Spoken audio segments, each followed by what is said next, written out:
Halo Sobat Manhwa, kali ini kita akan membahas manhwa yang berjudul Belajar Membunuh Dewa part yang pertama. Manhwa ini bercerita tentang seorang remaja yang bernama Lin Kie. Kie selalu bermimpi mendatangi sebuah asilium. Dan di part kali ini juga, Kie berhasil awaken. Gimana keseruannya? Tanpa basa-basi lagi, langsung pasang headset dan kita gaskan ke ceritanya di manhwa period.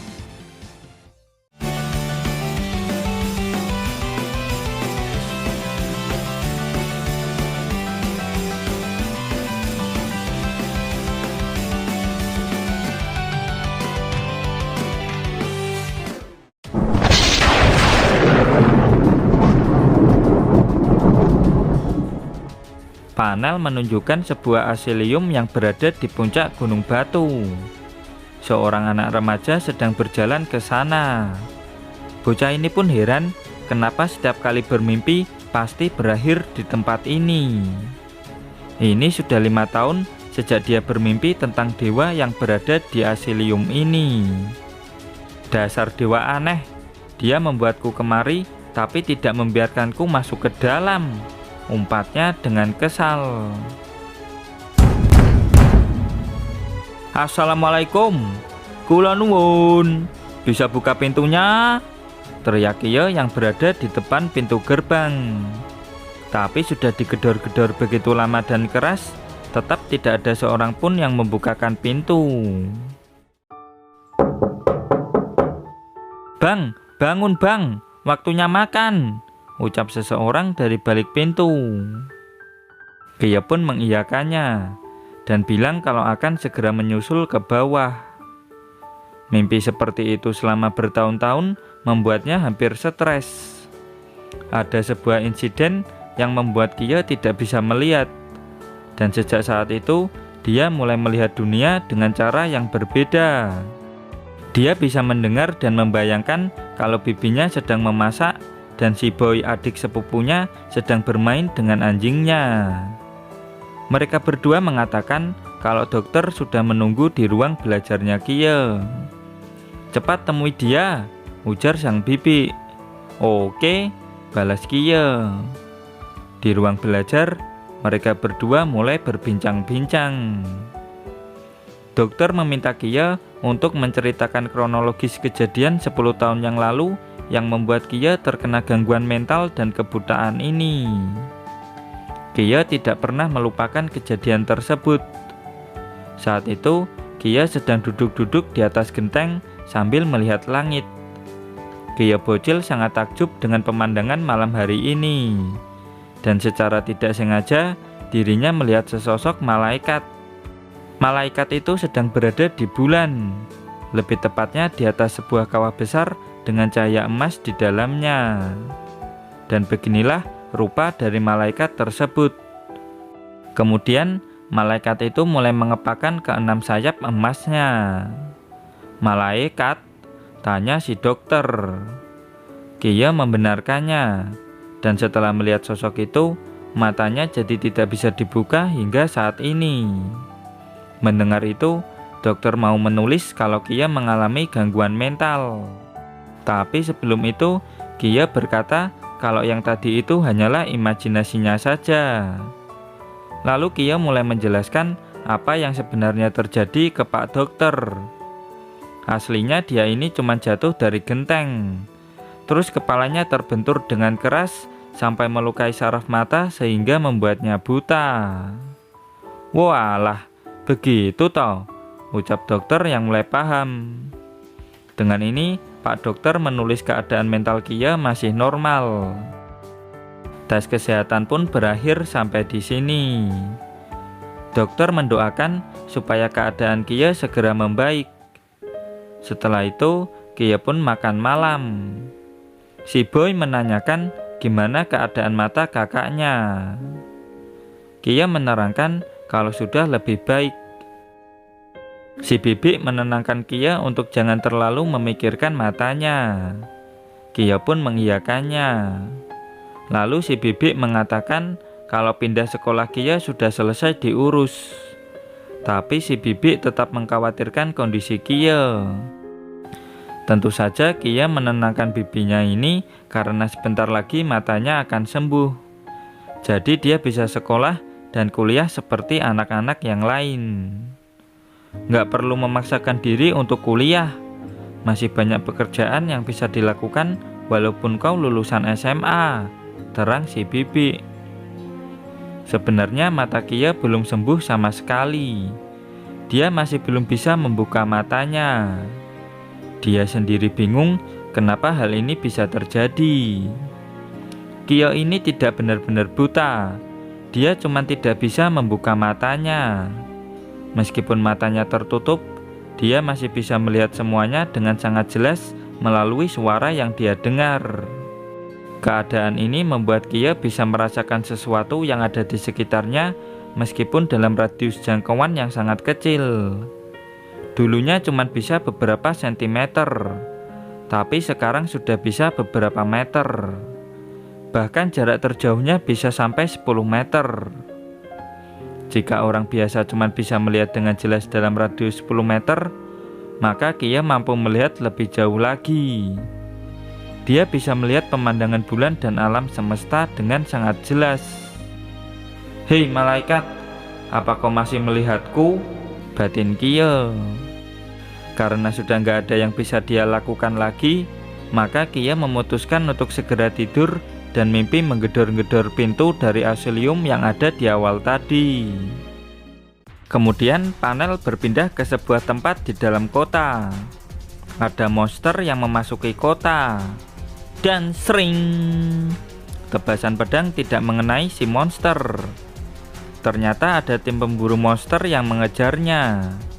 Sontak monster ini langsung melarikan diri. "Sekarang Pak Tua Zhao," ujar cewek ini. "Oke," balas Pak Tua Zhao. Sambil ngudut, Pak Tua Zhao sudah memasang 3 tanda. Nggak pakai lama, Pak Tua ini mengaktifkan Forbidden Ruin. Cahaya merah mulai keluar dari bawah tanah.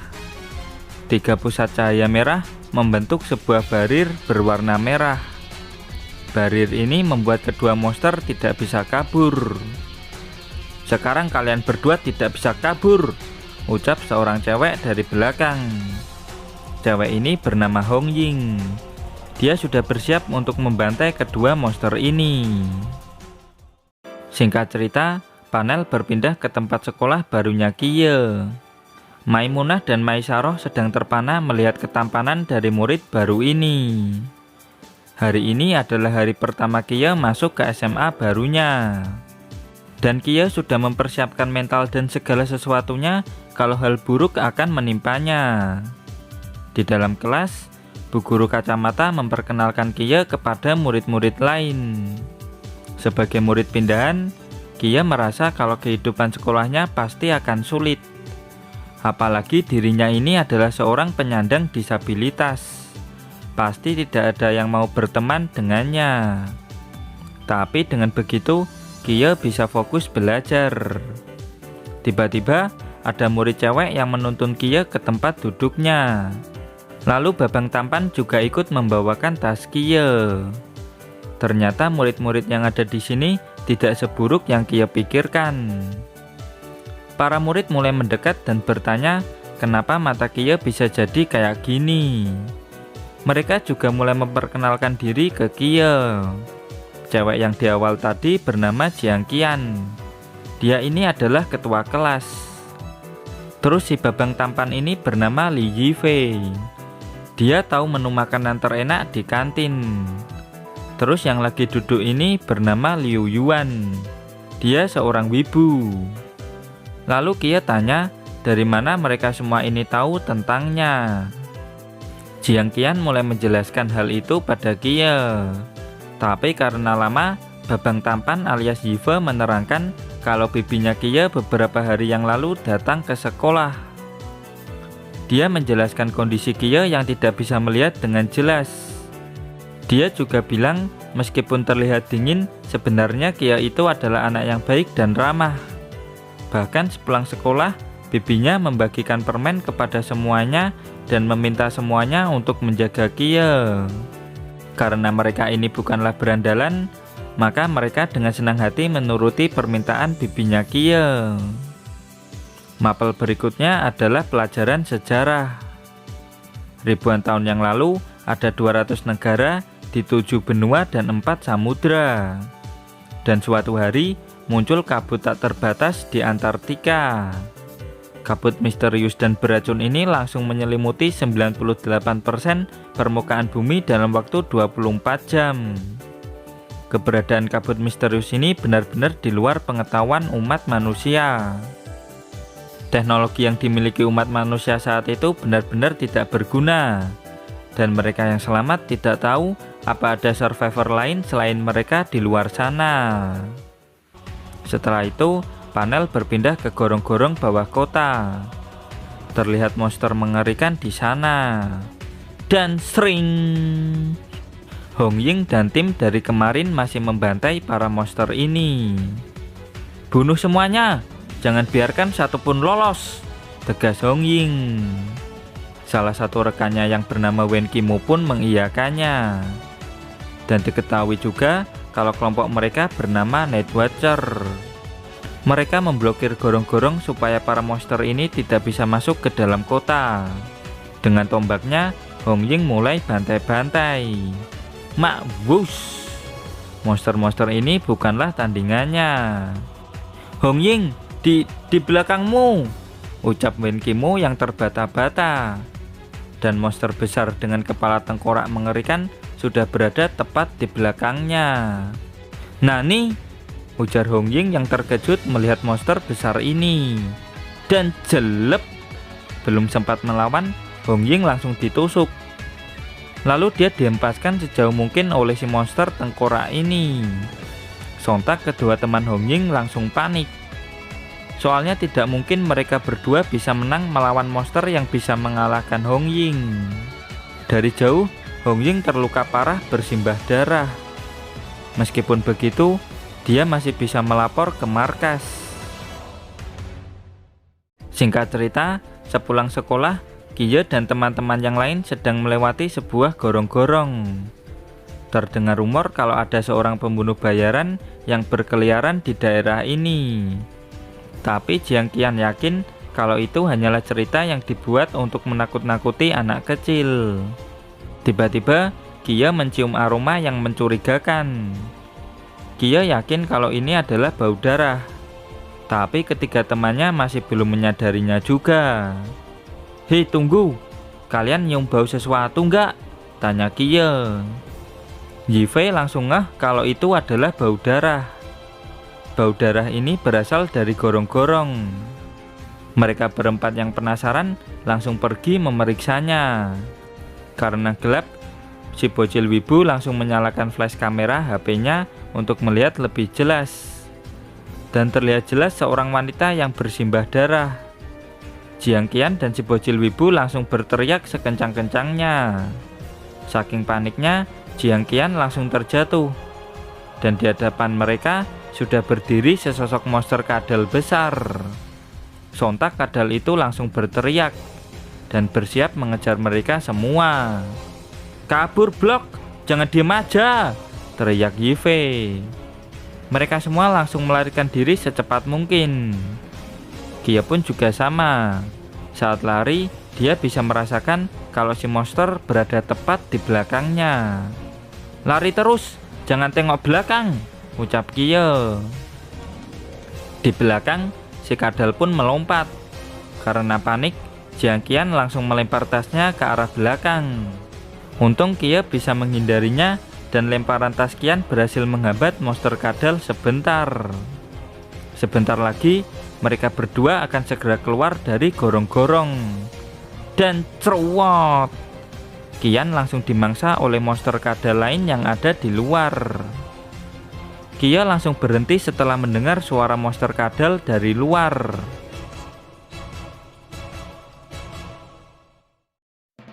Sialan, jadi ada satu lagi, ujarnya.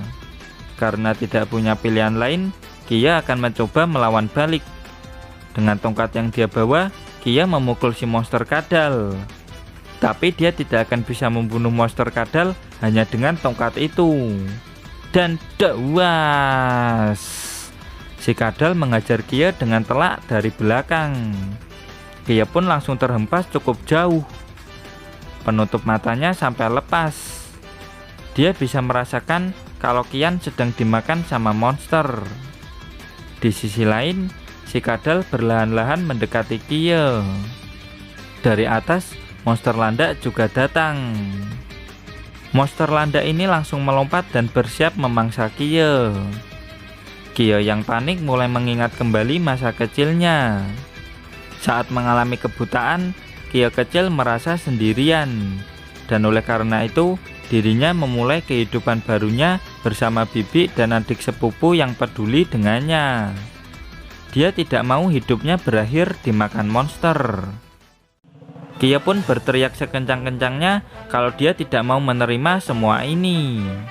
Tiba-tiba, panel berpindah ke tempat si malaikat. Malaikat ini menyadari ledakan kekuatan dari Kia yang berada di bumi. Malaikat ini cuma diam dan memandang ke arah bumi. Dan dawar! Kia mengeluarkan ledakan aura. Akhirnya dia berhasil membuka kedua matanya kembali. Dan aura kuat Kia menyinari seluruh kota. Lalu di dalam kota, Pak Tua Zhao terlihat berlari dan panik. "Hong Ying, apa yang sebenarnya sudah terjadi padamu?" teriak Pak Tua Zhao. Wen Qimo menjelaskan kalau operasi pembantaian gagal. Mereka bertiga dikejutkan oleh kemunculan The King of Ghostmax. Dan saat ini Hong Ying sedang terluka sangat parah. Pak Tua Zhao bertanya berapa banyak Ghostmax yang masuk ke kota. Wen Qimo melaporkan kalau ada 3 Ghostmax yang berhasil masuk ke wilayah selatan kota tua. Nggak pakai lama, Pak Tua Zhao langsung bergegas ke sana. Baru juga lari, dia dikejutkan dengan ledakan aura dari arah selatan. "Apa itu? Kelahiran Forbidden Ruin yang baru kah?" ujarnya. Di tempat Wen Qimo, dia merasakan kekuatan yang luar biasa dari aura tersebut. Kekuatannya mungkin berada di tingkat 5. Dan setelah dia mati lagi, Wen Qimo merasa kalau kekuatan ini berada di tingkat 6. "Bisa-bisanya orang kuat muncul di kota kecil seperti Changnan," ujar Pak Tua Zhao yang terus berlari ke arah ledakan aura tersebut. Salah satu anggota Night Watcher di markas merasa kalau ledakan ini bukanlah Forbidden Ruin manusia, melainkan God Ruin. Kia merupakan God kode 003, The King of Angel Michael. "Ini hebat, sudah 10 tahun sejak terakhir kali aku melihat dunia," ucapnya. Nggak pakai lama, ketiga monster-monster ini langsung menyerang Kia. Kia merasa kalau pergerakan monster-monster ini sangat lambat. Jadi dia bisa menghindari semua serangan monster itu. Tidak hanya kecepatannya saja yang meningkat, tapi jangkauan inderanya juga meningkat 2 kali lipat.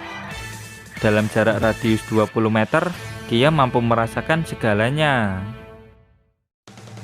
Tak kenal lelah, para monster ini terus menyerang Kia dengan barbar. Kia pun langsung serius. Dia mulai mengeluarkan aura kekuatan malaikat Michael. Potongan besi pun dia ambil. Tanpa basa-basi, Kia langsung menyerang monster ini. Dan jelep, potongan besi langsung menembus kepala tengkorak si monster. Alhasil, si monster pun langsung mokat. Tapi di saat yang bersamaan, Kia mulai merasa kesakitan. Tubuhnya tidak bisa bergerak. Ternyata Kia belum bisa mengendalikan kekuatan malaikat ini. Padahal masih ada 2 monster lagi yang harus dia kalahkan. Melihat celah, kedua monster ini langsung menyerang Kia. "Sialan, kekuatanku sudah habis," ucap Kia yang udah ngos-ngosan. Tiba-tiba Pak Tua Zhao datang dan menarik pedangnya.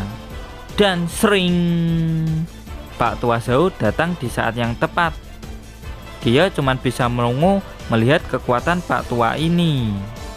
Tebasan kuat pun dilesatkan.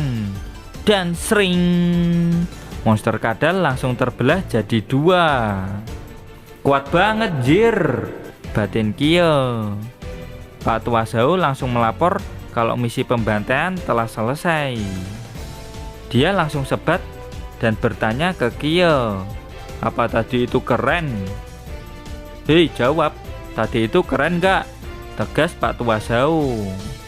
Hei kau, bergabunglah denganku dan jadilah keren sepertiku, ajak Pak Tua Zhao. Emoh, balas Kia. Loh, kenapa? Tanya Pak Tua Zhao. Kia menolak ajakan Pak Tua Zhao karena terlalu beresiko. Alasannya cuman sesimpel itu. Pak Tua Zhao memperkenalkan namanya dan mengajak Kia untuk mempertimbangkan ajakannya ini. Tapi sebelum itu, Kia ingin mengambil tas dan buku-buku pelajaran yang masih berserakan di sana. Bisa kau jauhkan rokokmu itu? Anak SMA tidak boleh merokok, Pak Tua, ucap Kia. Padahal sudah berlagak keren, tapi Pak Tua Zhao tidak bisa mengambil hatinya Kia. Dan singkat cerita, Kia pun pulang. Kenapa pulang telat bang? Tanya si Boy. Kia nggak menjawabnya dan menyuruh si Boy untuk lanjut mengerjakan PR. Terlihat kalau dia sangat bosan dengan PR-nya. Kia langsung mau istirahat, jadi dia menyuruh Boy untuk tidak mengganggunya dulu. Bang, kok beneran gak kenapa-napa? Tanya si Boy yang masih penasaran. Kia sempat terdiam beberapa detik. Aku gak apa-apa, kau gak usah khawatir, balas Kia. Oke bang, selamat malam, ucap si Boy. Sebenarnya si Boy menyadari bau darah yang berasal dari pakaian milik abangnya ini. Karena gak enak hati, dia membiarkannya. Kia langsung melepas jaket dan menaruh tasnya. Dia gak nyangka kalau hari pertamanya masuk sekolah bisa jadi kayak gini. Terus Pak Tua yang menyelamatkannya terlihat seperti bukan orang biasa. Kia yakin kalau Pak Tua ini pasti berasal dari organisasi rahasia. Selain itu, dirinya juga mendapat kekuatan yang sangat luar biasa. Jujur Li, dia tidak terlalu menyukai kehidupan seorang pahlawan. Dia cuma ingin melindungi kehidupan barunya ini. Seperti yang sudah-sudah, ketika Kia bermimpi, dia pasti berakhir di asilium ini. Dia pun mencoba mengetuk pintu gerbangnya dan penasaran ada yang berubah atau tidak kali ini. Dan saat Kia menyentuh pintu gerbang, ada suara maklek dari dalam. Sontak Kia langsung terkejut. Soalnya dari dulu belum pernah terjadi seperti ini. Dia langsung mendorong pintu gerbang itu. Dan benar saja, kali ini pintu gerbang tersebut bisa dibuka. Apa yang ada di balik pintu gerbang ini? Tapi sayang sekali, chapter pun berakhir sampai di sini. Seperti biasa, kalau kalian penasaran dengan cerita manhwa ini dan ingin dilanjut, silahkan komen di bawah. Dan terima kasih buat kalian yang selalu hadir dan komen di setiap video admin. Terus dukung channel ini dengan cara like, comment, subscribe. Dan jangan lupa kultivasikan loncengnya juga. Sampai jumpa lagi di video berikutnya. Bye-bye.